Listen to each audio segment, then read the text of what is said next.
Tural Bayramlı 10 fevral 1996-cı ildə Beyləqan rayonunun Şərq qəsəbəsində anadan olub. Azərbaycan Daxili İşlər Nazirliyinin daxili qoşunlarının əsgəri olan Tural Bayramlı 2020-ci il sentyabrın 27-sində Azərbaycan Silahlı Qüvvələri tərəfindən Ermənistan işğalı altında olan ərazilərin azad edilməsi və Azərbaycan ərazi bütövlüyünün bərpa olunması üçün başlanan Vətən müharibəsində iştirak edib. Cəbrayılın, Füzulinin, Xocaməndin və Şuşanın azadlıq uğrunda gedən döyüşlərdə vuruşub.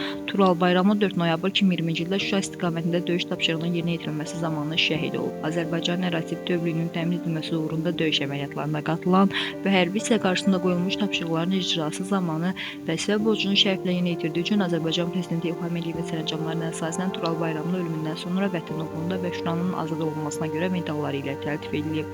Müdafiə naziri Zakir Həsənovun sərəncamına əsasən Tural Bayramlı ölümündən sonra 3-cü dərəcəli hərbi xidmətdə fərqlənməyə görə medalı ilə təltif edilib.